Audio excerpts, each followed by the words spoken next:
ಮಂಚೇನಹಳ್ಳಿ ಪಟ್ಟಣದಲ್ಲಿರುವ ಪಿಳ್ಳೇಕಮ್ಮ ಭವನದಲ್ಲಿ ಜಿಲ್ಲೆಯ ಎಲ್ಲಾ ಬಲಗೈ ಸಮುದಾಯದ ಮುಖಂಡರು ಒಳ ಮೀಸಲಾತಿ ಬೇಕೆಂದು ಸುದ್ದಿಗೋಷ್ಠಿ ನಡೆಸಿದರು. ಈ ಸಂದರ್ಭದಲ್ಲಿ ಕರ್ನಾಟಕ ದಲಿತ ಸಿಂಹ ಗರ್ಜನೆ ರಾಜ್ಯ ಪ್ರಧಾನ ಕಾರ್ಯದರ್ಶಿ ಹಾಗೂ ಬಲಗೈ ಸಮುದಾಯದ ಮುಖಂಡ ವಿಎನ್ ಕೃಷ್ಣಮೂರ್ತಿ ಮಾತನಾಡಿ, ಈ ಸುದ್ದಿಗೋಷ್ಠಿಯ ಪ್ರಮುಖ ಉದ್ದೇಶವೇನೆಂದರೆ, ಈ ಹಿಂದೆ ಸರ್ಕಾರ ಮಾಡಿದ ಜನಗಣತಿ ಪ್ರಕಾರ 40 ಲಕ್ಷ ಜನಸಂಖ್ಯೆ ಇದ್ದು 6% ಒಳ ಮೀಸಲಾತಿ ನೀಡಿದೆ. ಆದರೆ ಪಕ್ಕದ ರಾಜ್ಯಗಳಲ್ಲಿ ಬಲಗೈ ಸಮುದಾಯಕ್ಕೆ 7.5% ಒಳ ಮೀಸಲಾತಿ ನೀಡಿದೆ. ಆದರೆ ನಮ್ಮ ರಾಜ್ಯದಲ್ಲಿ ಮಾತ್ರ 6% ನೀಡಿರುವುದು ದುಃಖಕರ ಸಂಗತಿಯಾಗಿದೆ ಎಂದು ತಿಳಿಸಿದರು. ಶಾಸಕ ಬಸನಗೌಡ ಪಾಟೀಲ್ ಯತ್ನಾಳ್ ವಿರುದ್ಧ ಅವಹೇಳನಕಾರಿ ವಿಡಿಯೋ ಹರಿಬಿಟ್ಟಿದ್ದ ಯುವಕನನ್ನು ಕನಕಗಿರಿ ಪೊಲೀಸರು ಬಂಧಿಸಿದ್ದಾರೆ. ಹುಸೇನಿ ಬಂಧಿತ ಯುವಕ. ಸದ್ಯ ಈತನ ವಿರುದ್ಧ ಗುನ್ನೆ ನಂಬರ್ 162/2025 ಕಾಲಂ 353 ಆಫ್ 1C 353 ಆಫ್ 2 BNS 2003 ಅಡಿಯಲ್ಲಿ ಪ್ರಕರಣ ದಾಖಲಿಸಿದ್ದಾರೆ. ಕನಕಗಿರಿ ತಾಲೂಕಿನ ಮುಸಲಾಪುರ ಗ್ರಾಮದ ಯುವಕ ಹುಸೇನಿ ಶಾಸಕ ಯತ್ನಾಳ್ ವಿರುದ್ಧ ಅವಹೇಳನಕಾರಿ ಮಾತನಾಡಿ ವಿಡಿಯೋ ಹರಿಬಿಟ್ಟಿದ್ದ. ವಿಡಿಯೋ ವೈರಲ್ ಆದ ಬೆನ್ನಲ್ಲೇ ಗ್ರಾಮದಲ್ಲಿ ಉದ್ವಿಗ್ನ ಸ್ಥಿತಿ ನಿರ್ಮಾಣವಾಗಿತ್ತು. ಅಷ್ಟೇ ಅಲ್ಲದೆ ಯತ್ನಾಳ್ ಬೆಂಬಲಿಗರು ಆಕ್ರೋಶ ಹೊರಹಾಕಿದ್ದರು.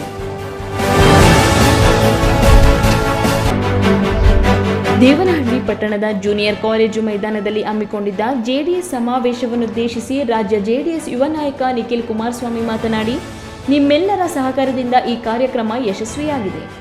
ಬೃಹತ್ ಸಂಖ್ಯೆಯಲ್ಲಿ ಕಾರ್ಯಕ್ರಮವನ್ನು ಯಶಸ್ವಿಗೊಳಿಸುತ್ತೇನೆಂದು ದಿಟ್ಟ ಹೆಜ್ಜೆಯನ್ನಿಟ್ಟು ನಿಮ್ಮೆಲ್ಲರ ಜೊತೆಗೆ ಚುನಾವಣೆಯಲ್ಲಿ ಸೋಲು ಗೆಲುವು ಸಮಚಿತವಾಗಿ ತೆಗೆದುಕೊಂಡು ಪಕ್ಷಕ್ಕೆ ಕಟ್ಟಾಳಾಗಿರುವ ನಿಸರ್ಗ ಎಲ್.ಎನ್. ನಾರಾಯಣಸ್ವಾಮಿ ಅವರು ನಿರಂತರವಾಗಿ ಚುನಾವಣೆಯಲ್ಲಿ ಅತ್ಯಂತ ಕಡಿಮೆ ಅಂತರದಲ್ಲಿ ಪರಾಜಿತಗೊಂಡಿದ್ದರೂ ಸಹ ಧೃತಿಗೆಡದೆ 100ಕ್ಕೆ 100ರಷ್ಟು ಮತ್ತೊಮ್ಮೆ ನಾರಾಯಣಸ್ವಾಮಿ ಅವರನ್ನು ವಿಧಾನಸೌಧಕ್ಕೆ ಕಳುಹಿಸಿಕೊಡುತ್ತೀರಾ ಎಂದು ಈಗಾಗಲೇ ಸವಾಲಾಗಿ ಸ್ವೀಕರಿಸಿದ್ದೀರಿ ಎಂದು ಮುಖಂಡರು ಮತ್ತು ಕಾರ್ಯಕರ್ತರಿಗೆ ಹೇಳಿದರು.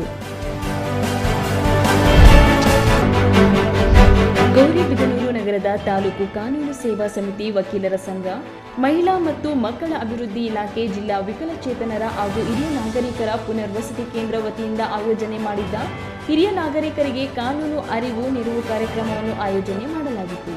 ಕಾರ್ಯಕ್ರಮಕ್ಕೆ ಚಾಲನೆ ನೀಡಿ ಮಾತನಾಡಿದ ಗೌರವಾನ್ವಿತ ಸಿವಿಲ್ ನ್ಯಾಯಾಧೀಶರು ಎನ್ ಗಣೇಶ್ ಅವರು ಮಾತನಾಡುತ್ತಾ, ಸಾಮಾಜಿಕ ಭದ್ರತೆ ಮತ್ತು ಕಲ್ಯಾಣ ಕಾರ್ಯಕ್ರಮಗಳ ಭಾಗವಾಗಿ ಹಿರಿಯ ನಾಗರಿಕರಿಗೆ ಪ್ರತ್ಯೇಕವಾಗಿ ಹಲವಾರು ಆರ್ಥಿಕ ಪ್ರೋತ್ಸಾಹಕಗಳನ್ನು ನೀಡಲಾಗುತ್ತದೆ. ಆರೋಗ್ಯದಿಂದ ಹಿಡಿದು ತೆರಿಗೆ ಪ್ರಯೋಜನಗಳವರೆಗೆ ಈ ಪ್ರೋತ್ಸಾಹಕಗಳು ಅಂತಹ ವ್ಯಕ್ತಿಗಳ ಆರ್ಥಿಕ ಹೊರೆಯನ್ನು ಕಡಿಮೆ ಮಾಡುವ ಮತ್ತು ಅವರ ಜೀವನವನ್ನು ಅನುಕೂಲಕರವಾಗಿಸುವ ಗುರಿಯನ್ನು ಹೊಂದಿವೆ ಎಂದು ತಿಳಿಸಿದರು. ಗದಗ ನಗರದ ಮುಳಗುಂದ ನಾಕದ ಬಳಿ ಚಲಿಸುವ ಸ್ಕೂಟರ್ನಲ್ಲಿ ಹಾವು ಕಾಣಿಸಿಕೊಂಡ ಘಟನೆ ಶನಿವಾರ ನಡೆದಿದೆ. ಕೂಡಲೇ ಸವಾರ ಗಾಡಿಯನ್ನು ಬಿಟ್ಟು ದೂರಕ್ಕೆ ಓಡಿದ್ದಾನೆ. ಕೂಡಲೇ ವಿಚಾರ ತಿಳಿದ ಜನರು ಹಾವನ್ನು ನೋಡಲು ಗುಂಪುಗೂಡಿದರು. ಘಟನೆಯ ವಿಡಿಯೋವನ್ನು ಸ್ಥಳೀಯರು ತಮ್ಮ ಫೋನ್ನಲ್ಲಿ ಸೆರೆ ಹಿಡಿದಿದ್ದಾರೆ. ಸ್ಥಳೀಯರ ಕರೆಯ ಮೇರೆಗೆ ಉರಗ ರಕ್ಷಕರು ಬಂದು ಹಾವನ್ನು ರಕ್ಷಿಸಿದ್ದಾರೆ. ಈ ಬಗ್ಗೆ ಹೆಚ್ಚಿನ ಮಾಹಿತಿ ಇನ್ನಷ್ಟೇ ತಿಳಿದು ಬರಬೇಕಿದೆ. ಕಾಂಗ್ರೆಸ್ ಸಂಸದ ಮತ್ತು ಲೋಕಸಭೆಯ ವಿರೋಧ ಪಕ್ಷದ ನಾಯಕ ರಾಹುಲ್ ಗಾಂಧಿ ರಾಷ್ಟ್ರೀಯ ಜನತಾ ದಳ ನಾಯಕ ತೇಜಸ್ವಿ ಯಾದವ್ ಅವರೊಂದಿಗೆ ಬಿಹಾರದ ಪೂರ್ಣಿಯಾ ಜಿಲ್ಲೆಯಲ್ಲಿ 8ನೇ ದಿನವಾದ ಭಾನುವಾರ ಮತದಾರರ ಅಧಿಕಾರ ಯಾತ್ರೆಯನ್ನು ಮುಂದುವರೆಸಿದರು. ರಾಜ್ಯದ ಮತದಾರರ ಪಟ್ಟಿಯ ವಿಶೇಷ ತೀವ್ರ ಪರಿಷ್ಕರಣೆ ವಿರುದ್ಧ ಪ್ರತಿಭಟನೆ ಆರಂಭಿಸಿದ್ದರು. ಅದರ ಭಾಗವಾಗಿ ಇಬ್ಬರು ನಾಯಕರು ಬೈಕ್ನಲ್ಲಿ ಸವಾರಿ ಮಾಡುತ್ತಿರುವುದು ಕಂಡುಬಂದಿದೆ. ಪಂಚಮುಖಿ ಮಂದಿರ, ಪ್ರೋಂಬಸ್ ರಸ್ತೆ, ಓಕ್ ಆಸ್ಪತ್ರೆ ಚೌಕ್, ರಾಂಬಾಗ್, ಕಸ್ಬಾ ಬಜಾರ್ ಮತ್ತು ಝೀರೋ ಮೆಲ್ ಸೇರಿದಂತೆ ಪ್ರಮುಖ ಸ್ಥಳಗಳ ಮೂಲಕ ಸಂಚರಿಸಿ ಅರಾರಿಯಾದಲ್ಲಿ ದಿನದ ಕಾರ್ಯಕ್ರಮವನ್ನು ಮುಕ್ತಾಯಗೊಳಿಸಲಿದೆ.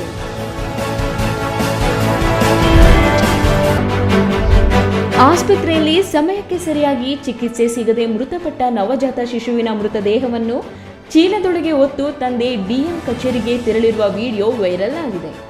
ಶಿಶುವಿನ ಶವವನ್ನು ಚೀಲದಲ್ಲಿ ಹೊತ್ತುಕೊಂಡು ಜಿಲ್ಲಾ ಮ್ಯಾಜಿಸ್ಟ್ರೇಟ್ ಕಚೇರಿಗೆ ಪ್ರವೇಶಿಸಿದ್ದಾರೆ.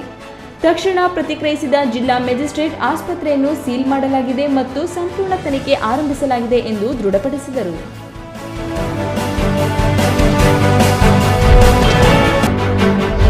ಸ್ಪೈಡರ್ ಮ್ಯಾನ್ ವೇಷ ತೊಟ್ಟು ಬೈಕ್ನಲ್ಲಿ ಸ್ಟಂಟ್ ಮಾಡಿದ್ದ ವ್ಯಕ್ತಿಗೆ ಟ್ರಾಫಿಕ್ ಪೊಲೀಸರು 15,000 ರು ದಂಡ ವಿಧಿಸಿದ್ದಾರೆ.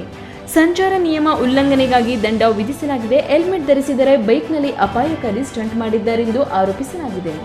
ಅವರ ಸ್ಟಂಟ್ನಿಂದ ಪಾದಚಾರಿಗಳು ಹಾಗೂ ಇತರೆ ವಾಹನ ಸವಾರರು ಅನುಭವಿಸಬೇಕಾಯಿತು. ಅಷ್ಟೇ ಅಲ್ಲದೆ ಆ ಬೈಕ್ನ ಸೈಲೆನ್ಸರ್ ವಿಚಿತ್ರ ಶಬ್ದವನ್ನು ಕೂಡ ಮಾಡುತ್ತಿತ್ತು ಎನ್ನಲಾಗಿದೆ. ಸಂಚಾರ ಪೊಲೀಸರು ಆ ವ್ಯಕ್ತಿಯನ್ನು ಗಮನಿಸಿದ ತಕ್ಷಣ ಆತನನ್ನು ತಡೆದು ದಂಡ ವಿಧಿಸಿದ್ದಾರೆ. ಧರ್ಮಸ್ಥಳದಲ್ಲಿ ಶವ ಊತಿದ್ದಾಗಿ ಹೇಳಿದ್ದ ಆರೋಪಿ ಚಿನ್ನಯ್ಯ ಬಂಧನವಾಗಿದ್ದು ಕ್ಷಣ ಕ್ಷಣಕ್ಕೂ ಹೊಸ ಅಂಶ ಆಚೆ ಬರುತ್ತಿದೆ. ಸದ್ಯ ಬೆಳ್ತಂಗಡಿ ಎಸ್ಐಟಿ ಕಚೇರಿಯಲ್ಲಿರುವ ಚಿನ್ನಯ್ಯನನ್ನು ಎಸ್ಐಟಿ ಅಧಿಕಾರಿಗಳು ತೀವ್ರ ವಿಚಾರಣೆಗೊಳಪಡಿಸಿದ್ದು, ಚಿನ್ನಯ್ಯ ಕೋರ್ಟ್ ತೆಗೆದುಕೊಂಡು ಹೋಗಿದ್ದ ಮಾನವನ ತಲೆ ಬುರುಡೆ ಬಗ್ಗೆ ತನಿಖೆ ನಡೆಸಿದ್ದಾರೆ. ಬುರುಡೆ ಟೀಮ್ ಧರ್ಮಸ್ಥಳ ಗ್ರಾಮದ ಒಂದು ನಿಗೂಢ ಜಾಗದಲ್ಲಿ ತಲೆ ಬುರುಡೆಯನ್ನು ಊತು ಚಿನ್ನಯ್ಯಗೆ ಮಾಹಿತಿ ನೀಡಿತ್ತು. ಉತ್ಖನನದ ವೇಳೆ ಆ ಜಾಗವನ್ನು ತೋರಿಸುವ ಪ್ಲಾನ್ ಕೂಡ ಮಾಡಲಾಗಿತ್ತು. ಇದರ ಬಗ್ಗೆಯೂ ಎಸ್ಐಟಿ ಮಾಹಿತಿ ಸಂಗ್ರಹಿಸುತ್ತಿದ್ದಾರೆ. ಅಕ್ರಮ ಹಣ ವರ್ಗಾವಣೆ, ಅಕ್ರಮ ಆಸ್ತಿ ಗಳಿಕೆ ಆರೋಪಕ್ಕೆ ಸಂಬಂಧಿಸಿದಂತೆ ಚಿತ್ರದುರ್ಗದ ಕಾಂಗ್ರೆಸ್ ಶಾಸಕ ಕೆಸಿ ವೀರೇಂದ್ರ ಪಪ್ಪಿ ಅವರನ್ನು ಬೆಂಗಳೂರಿನ 35ನೇ ಸಿಸಿಎಚ್ ಆಗಸ್ಟ್ 28ರವರೆಗೆ ಜಾರಿ ನಿರ್ದೇಶನಾಲಯದ ಕಸ್ಟಡಿಗೆ ನೀಡಿದೆ. ಶಾಸಕ ಕೆಸಿ ವೀರೇಂದ್ರ ಅವರನ್ನು 14 ದಿನ ತಮ್ಮ ವಶಕ್ಕೆ ನೀಡುವಂತೆ ಇಡಿ ಮನವಿ ಮಾಡಿತ್ತು. ಇಡಿ ವಶಕ್ಕೆ ನೀಡುವ ಅವಶ್ಯಕತೆ ಇಲ್ಲ ಎಂದು ವೀರೇಂದ್ರ ಪಪ್ಪಿ ಪರ ವಕೀಲರು ಮನವಿ ಮಾಡಿದರು. ಆಗ ಇಡಿ ಪರ ವಕೀಲರು ತನಿಖೆ ಅಗತ್ಯ ಇದೆ. ಕೋಟ್ಯಾಂತರ ರು ನಗದು, ಕೆಜಿಗಟ್ಟಲೆ ಚಿನ್ನ ಪತ್ತೆಯಾಗಿದೆ. ವಿದೇಶದಲ್ಲಿ ವ್ಯವಹಾರ ನಡೆಸಿದ್ದಾರೆ. ಕಸಿನೋಗಳು, ಆನ್ಲೈನ್ ಬೆಟ್ಟಿಂಗ್ ಸೈಟ್ಗಳ ವ್ಯವಹಾರ ನಡೆದಿದೆ. ಕೋಟ್ಯಾಂತರ ರು ಅಕ್ರಮ ವಹಿವಾಟು ನಡೆಸಿದ್ದಾರೆ.